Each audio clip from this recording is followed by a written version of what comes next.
നമസ്കാരം. വെളിച്ചം ചാനലിലേക്ക് സ്വാഗതം. നമുക്കൊരു മുഖ്യമന്ത്രിയെ വേണം. ഓക്കെ, അതിൽ ജ്യോതിഷപരമായിട്ട് ആർക്കാണ് ഏറ്റവും കൂടുതൽ യോഗ്യത, ശക്തമായ ജാതകം, അത് ഒന്ന് നോക്കാം നമുക്ക്. ഞാൻ ഇതിനകത്ത് കൃത്യമായിട്ട് പറഞ്ഞു കഴിഞ്ഞാൽ ഞാൻ രാഷ്ട്രീയമൊന്നും പറയുന്നില്ല. രാഷ്ട്രീയപരമായിട്ടുള്ള കാര്യങ്ങളല്ല ഇതിനകത്ത് ചർച്ച ചെയ്യുന്നത്, മറിച്ച് ജ്യോതിഷപരമായിട്ട് എന്താണോ തെളിയുന്നത് അതാണ് നമ്മൾ ഇതിനകത്ത് പറയുന്നത്. അതായത് കൃത്യമായിട്ട് വീണ്ടും ഞാൻ പറയുന്നു, നമ്മൾ രാഷ്ട്രീയം വെച്ചല്ല ഇത് പറയുന്നത്. അതുപോലെ എൻ്റെ വ്യക്തിപരമായിട്ടുള്ള ആഗ്രഹമോ അഭിപ്രായമോ ഒന്നും അല്ല ഞാനത് പറയുന്നത്, മറിച്ച് ജ്യോതിഷം എന്താണ് പറയുന്നത്, ജ്യോതിഷം എന്താണ് പറയുന്നത് അത് ഞാൻ പറയുന്നു, അത്രയേ ഉള്ളൂ. ഓക്കെ, അപ്പോൾ ഞാൻ ഇത് ഇവിടെ എടുത്തേക്കുന്നത് 5 പേരുടെ ജാതകമാണ്. ഓക്കെ, ഈ 5 പേരിൽ 5 പേരുടെയും ഗ്രഹനില, ജാതകത്തിലുള്ള യോഗങ്ങൾ, പിന്നെ മഹാദശ, അന്തർദശ, പിന്നെ മേമ്പടിയായിട്ട് രാശിഫലവും, ഇതെല്ലാം വെച്ച് 5 പേരുടെ ജാതകം നോക്കിയപ്പോൾ കൃത്യമായിട്ട് പറഞ്ഞാൽ 5 പേർക്കും നല്ല അടിപൊളി ജാതകങ്ങളൊക്കെയാണ്. പക്ഷേ ആദ്യം പറയാൻ പോകുന്ന 2 ജാതകങ്ങൾ, 2 വ്യക്തികൾ, സംഭവം ശരിയാണ്, സൗഭാഗ്യങ്ങളൊക്കെ ഉള്ള, നിരവധി സൗഭാഗ്യങ്ങളുള്ള 2 വ്യക്തികളുടെ കാര്യമാണ് ഞാൻ ആദ്യം പറയുന്നത്. പക്ഷേ ജാതകമൊക്കെ കൊള്ളാം, അത് കൊള്ളാം, ഇത് കൊള്ളാം, എല്ലാം കൊള്ളാം. പക്ഷേ മുഖ്യമന്ത്രിയാവുന്നതിന് ഇതൊന്നും പോരാ. മനസ്സിലായില്ലേ? അപ്പോൾ ഞാനിവിടെ നോക്കുന്നത് 5 പേരുടെ ജാതകങ്ങളാണ്. 1 VD സതീശൻ, 2 രമേശ് ചെന്നിത്തല, 3 KC വേണുഗോപാൽ, പിന്നെ നമ്മുടെ സാക്ഷാൽ പിണറായി, പിന്നെ രാജീവ് ചന്ദ്രശേഖർ. ഓക്കെ, അപ്പോൾ രാജീവ് ചന്ദ്രശേഖറിൻ്റെ ജാതകമൊക്കെ അടിപൊളിയാണ്, സംഭവം ശരിയാണ്. പക്ഷേ രാഷ്ട്രീയപരമായിട്ട് അദ്ദേഹത്തിന് മുഖ്യമന്ത്രിയാവാൻ പറ്റുമോ ഇല്ലയോ എന്നുള്ളത് നിങ്ങൾ തീരുമാനിക്കാം. എന്തായാലും നമുക്ക് ആദ്യം മുഖ്യമന്ത്രിയാവാൻ സാധ്യതയില്ലാത്ത 2 പേരുടെ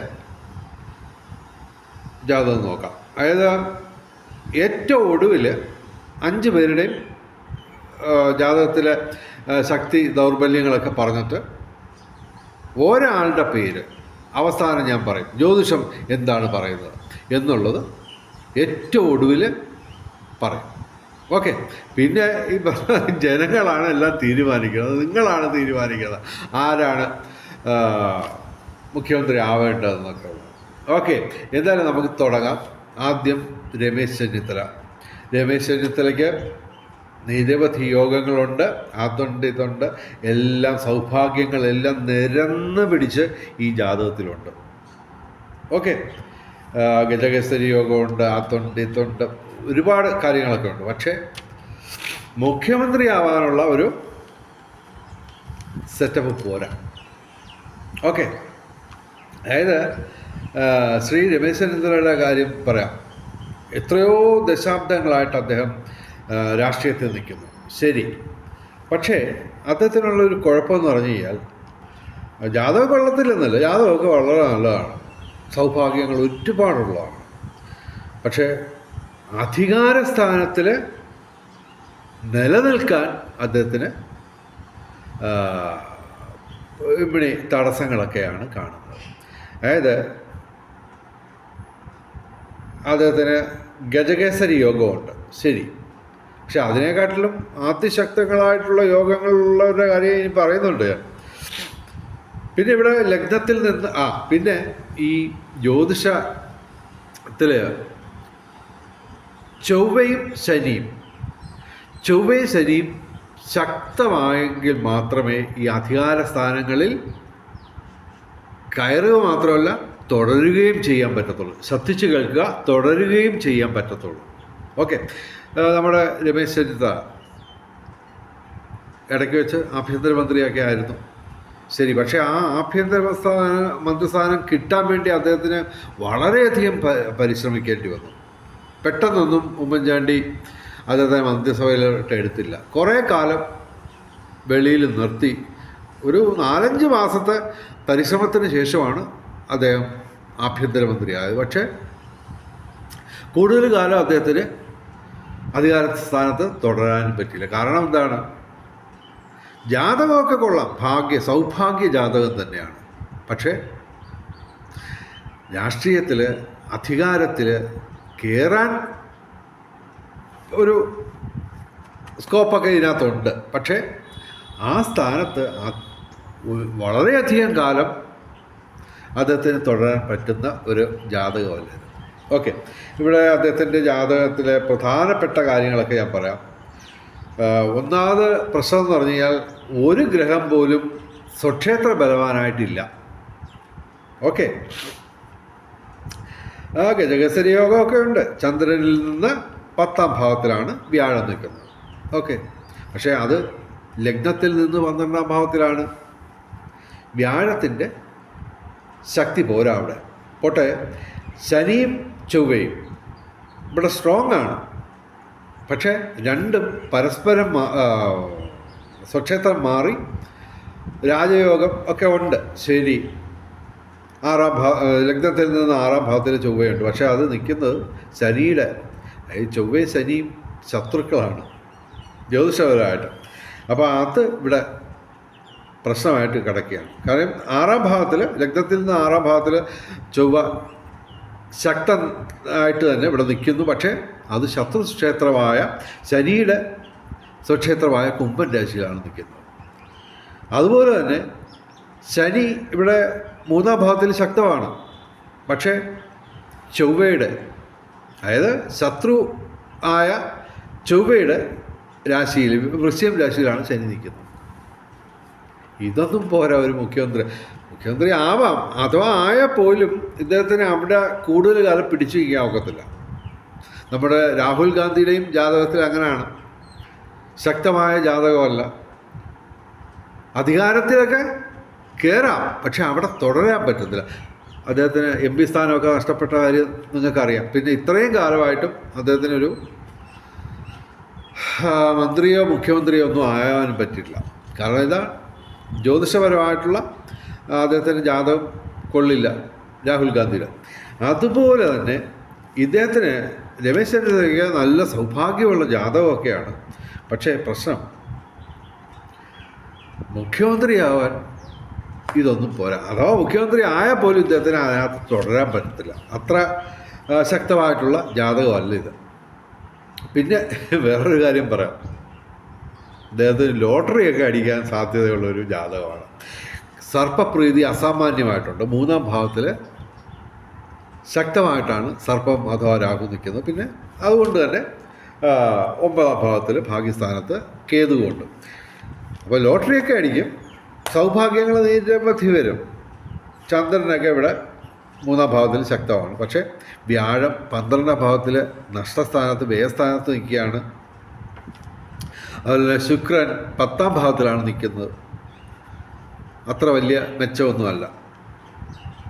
പിന്നെ സൂര്യനും ബുധനും ഇവിടെ ഭാഗ്യസ്ഥാനത്താണ്. പക്ഷെ അത് ഒരു എന്താ പറയുക, ഗുണദോഷ സമ്മിശ്രമായിട്ട് ഫലം തരത്തുള്ളൂ. അപ്പോൾ ചുരുക്കത്തിൽ ഇദ്ദേഹത്തിന് അധികാരമൊക്കെ ആയിട്ട് ബന്ധപ്പെട്ട് അങ്ങോട്ടൊക്കെ നിൽക്കാം. പക്ഷേ അങ്ങോട്ട് ദീർഘകാലം നമ്മുടെ പിണറായിയൊക്കെ ഇരിക്കുന്ന പോലെ ദീർഘകാലം അധികാരത്തിൽ തുടരാൻ പറ്റത്തില്ല. അപ്പോൾ നമുക്ക് രമേശ് ചെന്നിത്തലയുടെ പേര് വെട്ടാം. അദ്ദേഹത്തിന് മുഖ്യമന്ത്രിയാകാനുള്ള ജ്യോതിഷപരമായിട്ടുള്ള കാര്യങ്ങളൊന്നും നമ്മൾ കാണുന്നില്ല. രാഷ്ട്രീയ പ്രകാരം അദ്ദേഹം ചിലപ്പോൾ മുഖ്യമന്ത്രി ആവും. പക്ഷേ അഥവാ ആയാൽ പോലും അദ്ദേഹത്തിന് അതിനകത്ത് ആ സ്ഥാനത്ത് ദീർഘകാലം തുടരാൻ പറ്റില്ല. പിന്നെ ഇവിടെ ഇദ്ദേഹത്തിന് മഹാദശ വരുന്നത് രാഹു ദശയാണ്. അപ്പോൾ അതിൽ തന്നെ ശനിയുടെ അപഹാരമാണ് ഇപ്പോൾ. രാഹുർ മഹാദശയിൽ ശനിയുടെ അപഹാരം എന്ന് പറയുമ്പോൾ രാഹു ഇവിടെ അനുകൂലമായിട്ടാണ് നിൽക്കുന്നത്. എങ്കിലും രാഹുവിൽ നിന്ന് 1-ാം ഭാവത്തിലാണ് ശനി നിൽക്കുന്നത്. ശനിയുടെ അപഹാരമാണ്. അപ്പോൾ അത് ബുദ്ധിമുട്ടാണ്. ഇത് നമുക്ക് കാര്യമായ യോഗങ്ങളൊന്നുമില്ല. ഗജകേസരി യോഗമുണ്ട്, ഓക്കെ, ഗജകേസരി യോഗമുണ്ട്. പക്ഷേ മഹാദശ, രാഹു മഹാദശ, ഇവിടെ രാഹു നല്ലതായതുകൊണ്ട് ഓക്കെയാണ്. പക്ഷേ ശനിയുടെ അപഹാരമാണ്. അത് 2027 ഓഗസ്റ്റ് വരെ ശനിയുടെ അപഹാരമാണ്. ഇദ്ദേഹത്തിന് പ്രശ്നമാണ്.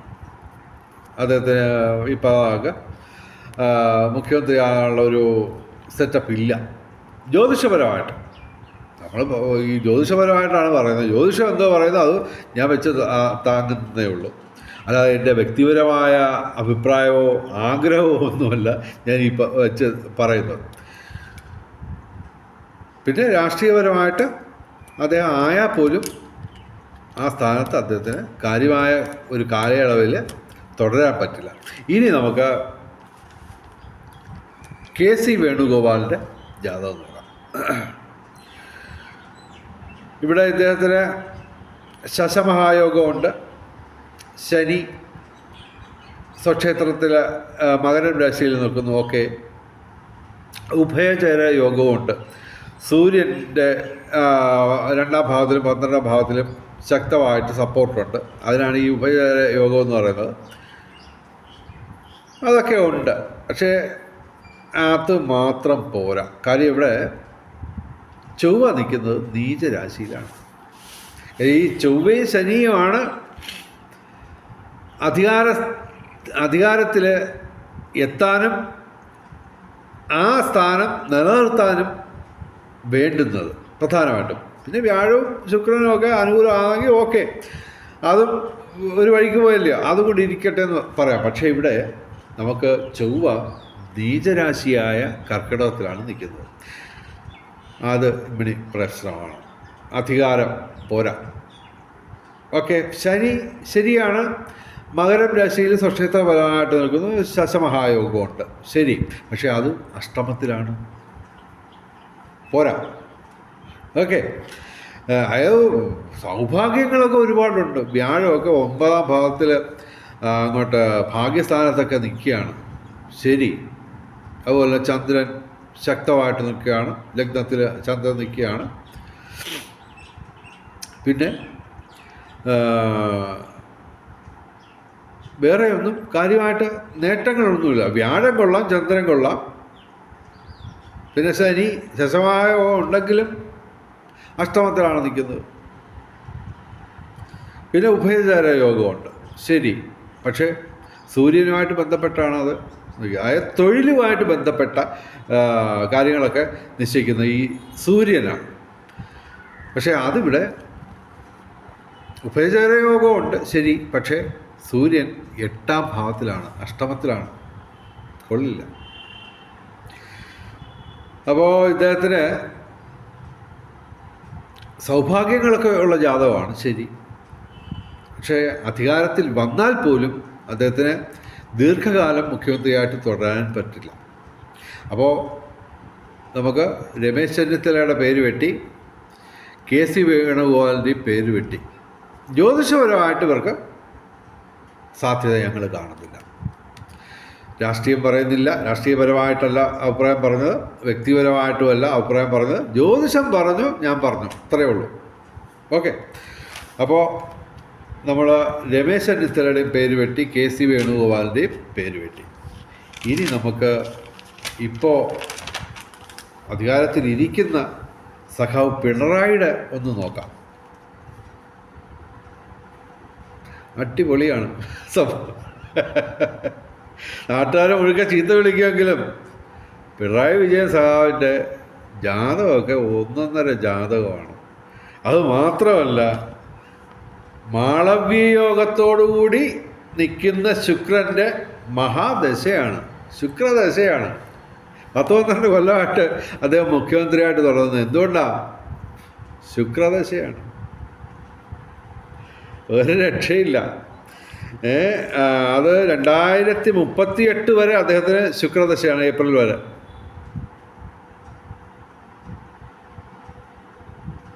കൊള്ളാം, നല്ല ജാതകമാണ്. ജാതകത്തിൻ്റെ പ്രധാനപ്പെട്ട കാര്യം എല്ലാത്തിനും ഉഭയചര യോഗമുണ്ട്. പിന്നെ മാളവ്യ യോഗം, ശുക്രനുമായിട്ട് ബന്ധപ്പെട്ട് ഭൗതിക സുഖങ്ങൾ നിരവധി. പിന്നെ ഇവിടെ പ്രതികൂലം എന്ന് പറയാൻ ഗ്രഹങ്ങളൊന്നുമില്ല. ഒന്നുകിൽ അനുകൂലം, അതല്ലെങ്കിൽ ഗുണദോഷ സമ്മിശ്രം. എന്തായാലും ഇവിടെ സൂര്യൻ നിൽക്കുന്നത് ഭാഗ്യസ്ഥാനത്താണ്, പക്ഷേ ഉപചാര യോഗമുണ്ട്. അതുകൊണ്ട് അധികാരം കിട്ടിയാൽ അവിടെ ഇരിക്കാം. ശുക്രൻ്റെ മഹാദശയുമാണ്. ഓക്കെ.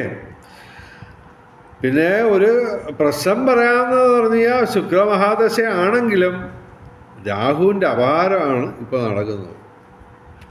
അത് ജൂൺ 2028 വരെയുണ്ട്. അപ്പോൾ അദ്ദേഹത്തിന് കൊള്ളാം, ജാതകമൊക്കെ കൊള്ളാം, പക്ഷേ അപഹാരം കൊള്ളത്തില്ല. പിന്നെ തുലാം രാശിയാണ്. ഓക്കെ, തുലാം രാശിയാണ്, കന്നി ലഗ്നവുമാണ്. കുഴപ്പമില്ല. ഈ ചാരഫലം ഒക്കെ കൊള്ളാം, ദിനഫലം അതൊക്കെ കൊള്ളാം. പക്ഷെ സംഭവം ഇതാണ്, രാഹുവിൻ്റെ അപഹാരമാണ്. അത് തടസ്സം സൃഷ്ടിക്കുന്നു.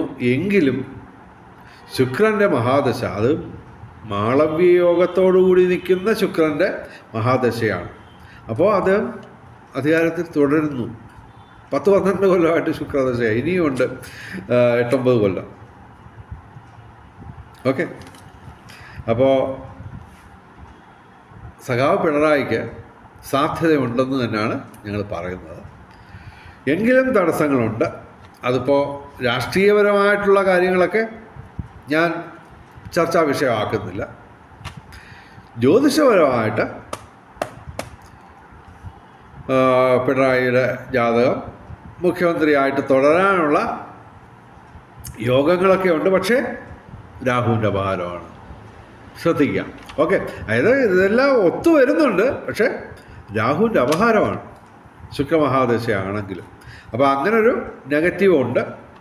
അപ്പോൾ നമുക്ക് പിണറായി വിജയൻ വീണ്ടും മുഖ്യമന്ത്രി ആവുമോ ഇല്ലെന്നുള്ളത് ജനങ്ങളാണ് തീരുമാനിക്കുന്നത്, ഞാനല്ല. പക്ഷേ അദ്ദേഹത്തിന് മുഖ്യമന്ത്രിയാകാനുള്ള യോഗവും അതുപോലെ തന്നെ അധികാരത്തിൽ തുടരാനുള്ള യോഗമൊക്കെ ഉണ്ട്.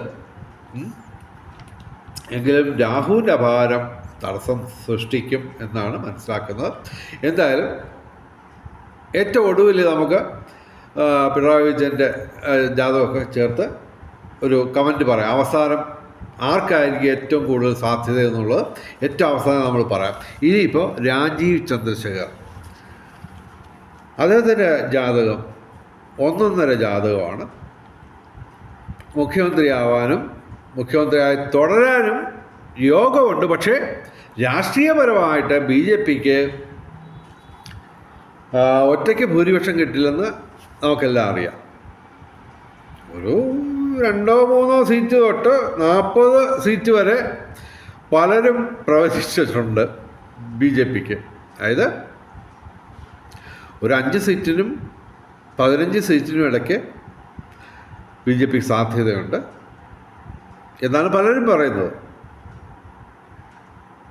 അതങ്ങ് മേളിൽ എക്സ്ട്രീം മാക്സിമം പോയാലും 40 കൂടുതൽ സീറ്റ് BJPക്ക് നേടാവുന്നത്. അപ്പോൾ ഇദ്ദേഹത്തിന് മുഖ്യമന്ത്രി ആവാനുള്ള യോഗ്യത എല്ലാ തരത്തിലുമുണ്ട്.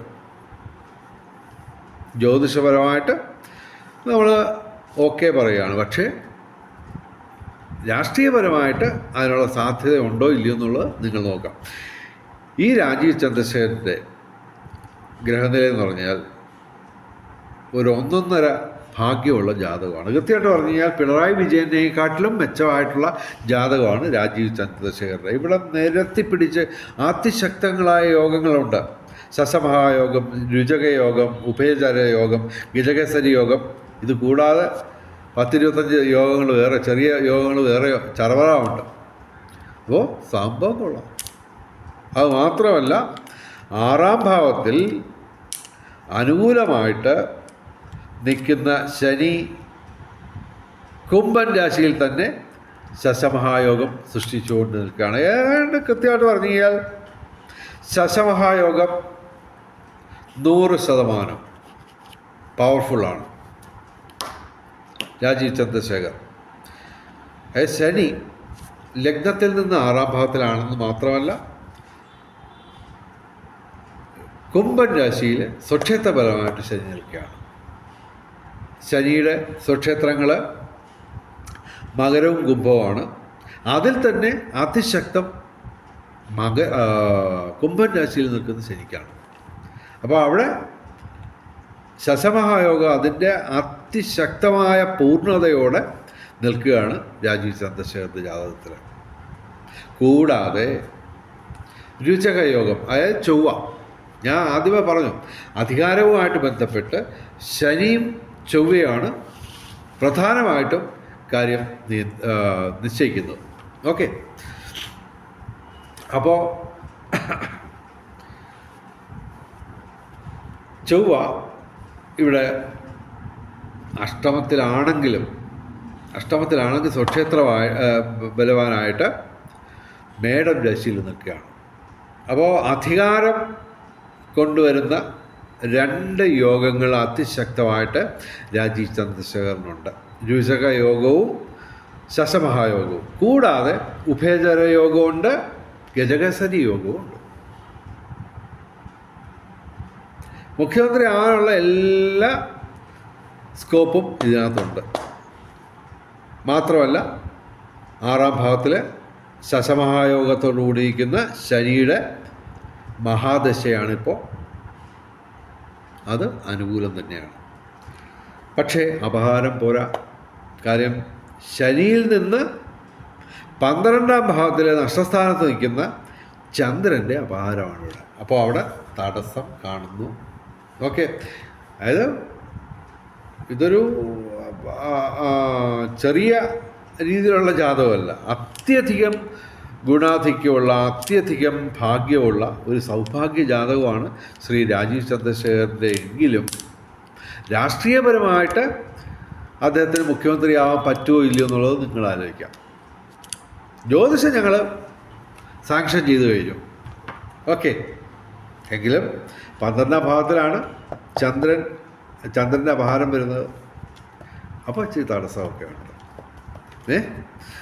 അപ്പോൾ നമ്മൾ ആദ്യത്തെ 2 പേരെ നമ്മൾ ഒഴിവാക്കി. രമേശ് ചെന്നിത്തലയും കെ.സി. വേണുഗോപാലിനും ജ്യോതിഷപരമായിട്ട് സാധ്യതയില്ല. പിന്നെ പിണറായിക്കും രാജീവ് ചന്ദ്രശേഖരനും ജ്യോതിഷപരമായിട്ട് കാര്യങ്ങളെല്ലാം അനുകൂലമാണ്. എങ്കിലും അപഹാരം 2 പേരുടെയും പോരാ, അപഹാരം പോരാ. അതുകൊണ്ട് മുഖ്യമന്ത്രി ആകാനുള്ള തടസ്സം കിടക്കുന്നു. ഓക്കെ, എന്തായാലും ഇനി ഒരാളുടെയും കൂടെ ഉള്ളു നോക്കാൻ. അദ്ദേഹത്തിൻ്റെയും കൂടെ നോക്കിയിട്ട് ഞാൻ അവസാനമായിട്ടൊരു കമൻറ്റ് പറയാം. അപ്പോൾ നമുക്കിവിടെ 2 പേർക്ക് സാധ്യത കൽപ്പിക്കുകയാണ്. പിണറായിക്കും രാജീവ് ചന്ദ്രശേഖരനും ജ്യോതിഷപരമായിട്ട് മുഖ്യമന്ത്രി ആകാനുള്ള സാധ്യതയുണ്ട്. പക്ഷേ രാഷ്ട്രീയപരമായിട്ട് എത്രത്തോളം ഉണ്ടെന്നുള്ളത് നിങ്ങൾ തീരുമാനിക്കുക. അവസാനം നമുക്ക് വി.ഡി. സതീശൻ്റെ ഗ്രഹനില നോക്കാം. വി.ഡി. സതീശൻ തുലാം ലഗ്നമാണ്. ഓക്കെ, കൂടാതെ നമ്മുടെ രാജീവ് ചന്ദ്രശേഖരന് ഉള്ള യോഗങ്ങളെല്ലാം നിരത്തി പിടിച്ച് ഇങ്ങേർക്കുണ്ട്. ഗജകേസരി യോഗമുണ്ട്, ശശമഹായോഗമുണ്ട്, രുചക യോഗമുണ്ട്, ഉഭയചര യോഗവുമുണ്ട്. പിന്നെ നമ്മൾ ചെറിയ യോഗങ്ങളുടെ കാര്യമൊന്നും പറയുന്നില്ല, നിരത്തി പിടിച്ച അതുകൊണ്ട് കൊട്ടക്കണക്കിന് അത് ഇദ്ദേഹത്തിനുണ്ട്. വി.ഡി. സതീശൻ ലഗ്നത്തിൽ നിന്ന് 5ാം ഭാവത്തിൽ പൂർവ്വ പുണ്യസ്ഥാനത്ത് ശനി സ്വക്ഷേത്ര ബലവാനായിട്ട് ശശമഹായോഗത്തോടു കൂടി നിൽക്കുന്നു. പിന്നെ ചൊവ്വയും ഇവിടെ അനുകൂലമാണ്. അതായത് മേടം രാശിയിൽ അതായത് ചൊവ്വ സ്വക്ഷേത്ര ബലവാനായിട്ട് നിൽക്കുകയാണ്. അപ്പോൾ ശശമഹായോഗമുണ്ട്, രുചകയോഗമുണ്ട്, സൂര്യന് അത്യാവശ്യം നല്ല സപ്പോർട്ടുമുണ്ട്, ഉഭയചര യോഗം. ഓക്കെ. പിന്നെ ഗജകേസരി യോഗം, അതായത് ചന്ദ്രനിൽ നിന്ന് ഇവിടെ 4-ാം ഭാവത്തിലാണ് വ്യാഴം നിൽക്കുന്നത്. വ്യാഴം ലഗ്നത്തിൽ നിന്ന് 7-ാം ഭാവത്തിൽ അനുകൂലമായിട്ട് നിൽക്കുകയാണ്. അതുപോലെ തന്നെ ഭാഗ്യസ്ഥാനത്താണ് ശുക്രനും രാഹുവും. എന്ന് പറഞ്ഞാൽ നമ്മുടെ മറ്റേ ഒരാളുടെ കാര്യം പറഞ്ഞല്ലോ, ലോട്ടറി അടിക്കുന്ന കാര്യം. അത് നമ്മുടെ രമേശ് ചെന്നിത്തലയ്ക്ക് ഉണ്ട്. അതായത് ശ്രീ വി ഡി സതീശന് മുഖ്യമന്ത്രി സ്ഥാനം മാത്രമല്ല, ലോട്ടറിയിലും സാധ്യതയുണ്ട് കേട്ടോ. ഒന്നാന്തരമായിട്ട് ഭാഗ്യസ്ഥാനത്താണ് സർപ്പം അഥവാ രാഹു നിൽക്കുന്നത്. അപ്പോൾ രഹസ്യമായിട്ട് തലകുളം ഉണ്ടിട്ട് അതുപോലെ ലോട്ടറി കച്ചവടക്കാരുടെ ലോട്ടറിയൊക്കെ അടിക്കാൻ സാധ്യതയുണ്ട്. ഓക്കെ. അപ്പോൾ ഇവിടെ നിരവധി യോഗങ്ങൾ, അതിശക്തങ്ങളായ യോഗങ്ങൾ, ഒരു മുഖ്യമന്ത്രിയാവാനുള്ള യോഗ്യതകളിൽ പ്രധാനമായിട്ടും നമ്മൾ നോക്കുന്നത് ശനിയുടെയും ചൊവ്വയുടെയും അനുകൂല ഭാവമാണ്. അത് രണ്ടും ഇവിടെ സ്വക്ഷേത്ര ബലവാനായിട്ട് 2 നിൽപ്പുണ്ട്. പിന്നെ നമുക്ക് മഹാദശയും അന്തർദശയും നോക്കാം. ഇപ്പോൾ ശനി മഹാദശയാണ്. അതായത് സ്വക്ഷേത്ര ബലവാനായിട്ട് 5-ാം ഭാവത്തിൽ അനുകൂലമായിട്ട് ശശമഹായോഗത്തോടു കൂടി നിൽക്കുന്ന ശനിയുടെ മഹാദശയാണ് 2033 വരെ. അപഹാരം അത്ര പോരാ. ചന്ദ്രൻ 4-ാം ഭാവത്തിൽ കേന്ദ്രഭാവത്തിലാണെങ്കിലും ശനിയിൽ നിന്ന് 12-ാം ഭാവത്തിലായിപ്പോയി.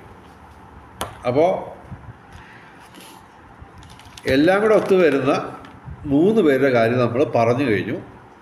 പിണറായി, രാജീവ് ചന്ദ്രശേഖർ ആൻഡ് വി ഡി സതീശൻ, 3 പേർക്കും മുഖ്യമന്ത്രിയാവാനുള്ള യോഗ്യതയുണ്ട് ജ്യോതിഷപരമായിട്ട്.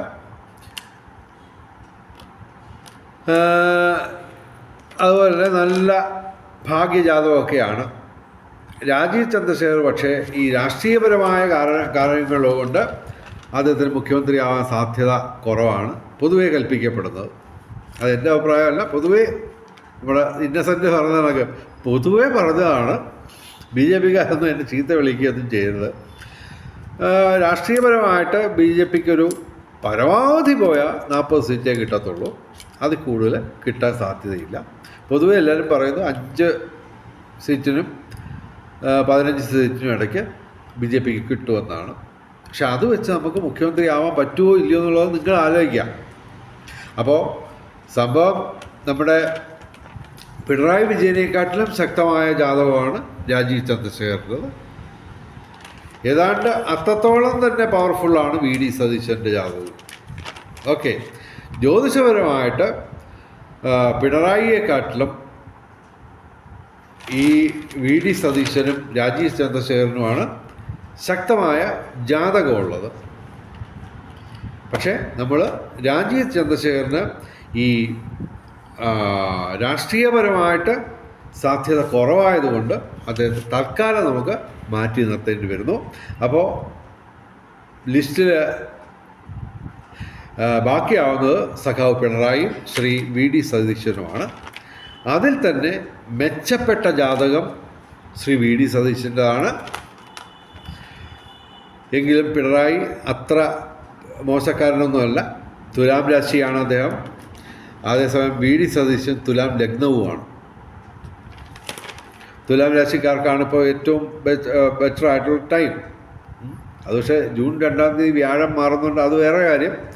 എങ്കിലും ഇവിടെ നമ്മുടെ ലിസ്റ്റിൽ ശ്രീ വി ഡി സതീശനും ശ്രീ പിണറായിയും ബാക്കിയാവുന്നു. അതിൽ തന്നെ യോഗങ്ങൾ കൊണ്ടും മഹാദശ കൊണ്ടും രാഷ്ട്രീയപരമായ കാര്യങ്ങൾ കൊണ്ടും തീർച്ചയായിട്ടും വി ഡി സതീശന് അല്പം ഒരു 10% സാധ്യത കൂടുതലാണ്. പിണറായിക്കും സാധ്യതയുണ്ട്. കാര്യം ശുക്രദശ ഇങ്ങനെ അടിച്ച് തകർത്ത് നടക്കുകയാണ്. രാഹുവിൻ്റെ അപാരം വന്നേ ഉള്ളൂ. ഓക്കെ, അപ്പോൾ രാഷ്ട്രീയപരമായ കാര്യങ്ങൾ ഞാൻ പറയുന്നില്ല. രാഷ്ട്രീയപരമായിട്ടുള്ള കാര്യങ്ങളിൽ ശ്രീ പിണറായിക്കും ശ്രീ വി ഡി സതീശനും സാധ്യതയുണ്ടെന്ന് തന്നെയാണ് പൊതുവെ. ഇപ്പോൾ ഇന്നലെ ഒരു പ്രധാനപ്പെട്ട ഒരു സർവേ വന്നിരുന്നു. അപ്പോൾ അതിൽ പിണറായിക്ക് സാധ്യത ഇപ്പോഴും ഉണ്ടെന്നാണ് അതിനകത്തൊക്കെ പറയുന്നത്. അപ്പോൾ നമുക്ക് രണ്ടു പേർക്കും രാഷ്ട്രീയപരമായിട്ടുള്ള സാധ്യതകൾ ഉണ്ട്, ശരി. പക്ഷേ ജ്യോതിഷപരമായിട്ട് പിണറായിയെ കാട്ടിലും ബെറ്ററായിട്ട് നിൽക്കുന്നത് ശ്രീ വി ഡി സതീശൻ തന്നെയാണ്. അപ്പോൾ എൻ്റെ വ്യക്തിപരമായിട്ടുള്ള അഭിപ്രായമല്ല, വ്യക്തിപരമായിട്ടുള്ള ആഗ്രഹം കൊണ്ടും പറയുന്നതല്ല, അതുപോലെ രാഷ്ട്രീയപരമായിട്ടുള്ള കാര്യങ്ങളും കൊണ്ടുമല്ല പറയുന്നത്. ജ്യോതിഷം പറയുന്നത് പിണറായിയേക്കാൾ മുഖ്യമന്ത്രിയാവാൻ സാധ്യതയുള്ളത് ശ്രീ വി ഡി സതീശനാണ്. അപ്പോൾ നമ്മൾ പുസ്തകം മടക്കി വെക്കുന്നു. ഇനി നിങ്ങളാണ് തീരുമാനിക്കേണ്ടത്. ഞാൻ പറഞ്ഞു കഴിഞ്ഞു, സാധ്യത കൂടുതൽ ശ്രീ പിണറായിക്കാട്ടിലും ഒരു 10% സാധ്യത കൂടുതൽ ശ്രീ വി ഡി സതീശന് തന്നെയാണ്. പക്ഷേ ഞാൻ എൻ്റെ പുസ്തകം മടക്കി കഴിഞ്ഞു, എൻ്റെ വാക്കുകളും ചുരുക്കുന്നു. ഇനി നിങ്ങളാണ് തീരുമാനിക്കേണ്ടത് ആര് മുഖ്യമന്ത്രിയാവണമെന്ന്. അതായത് ഒരു സെയിങ് ഉണ്ട്, അതായത് ഓരോ സമൂഹത്തിൻ്റെയും യോഗ്യത അനുസരിച്ച് ആയിരിക്കും അവർക്ക് കിട്ടുന്ന ഭരണാധികാരികൾ. മനസ്സിലായില്ലേ? അതായത് ഇപ്പോൾ 10 വർഷമായിട്ട് ശ്രീ പിണറായി വിജയൻ ഭരിച്ചുകൊണ്ടിരിക്കുകയാണ്. അപ്പോൾ അദ്ദേഹത്തിന് മുഖ്യമന്ത്രിയായിട്ട് കിട്ടാനുള്ള യോഗ്യതയാണ് മലയാളികൾക്ക് കഴിഞ്ഞ 10 വർഷമായിട്ടുള്ളത്. ഇനി ആ യോഗ്യത മാറ്റണോ വേണ്ടയോ എന്നൊക്കെ ഉള്ളത് നിങ്ങളാണ് തീരുമാനിക്കേണ്ടത്. അപ്പോൾ ആ തീരുമാനത്തിന് ഞാനും കാത്തിരിക്കുകയാണ്. നിങ്ങൾ ആരെയാണ് തിരഞ്ഞെടുക്കുന്നത്? ഞങ്ങൾ പറയുന്നതാകെ ജ്യോതിഷപരമായിട്ട് പറഞ്ഞു കഴിഞ്ഞു, വി ഡി സതീശന് 10% സാധ്യത കൂടുതലാണ്. തൽക്കാലം ഈ വീഡിയോ ഇവിടെ അവസാനിപ്പിക്കുന്നു. എല്ലാവർക്കും നല്ലൊരു നേതാവിനെ, ദീർഘകാലം കേരളത്തിൻ്റെ കടങ്ങളെല്ലാം തീർത്ത്, ജനങ്ങളുടെ കടങ്ങളെല്ലാം തീർത്ത് നല്ലൊരു ഭരണം കാഴ്ചവെക്കാൻ നല്ല യോഗ്യതയുള്ളൊരു മുഖ്യമന്ത്രിയെ കേരളീയർക്ക് കിട്ടട്ടെ എന്ന് ആശംസിച്ചുകൊണ്ട് വീഡിയോ അവസാനിപ്പിക്കുന്നു. നമസ്കാരം, ശുഭദിനം.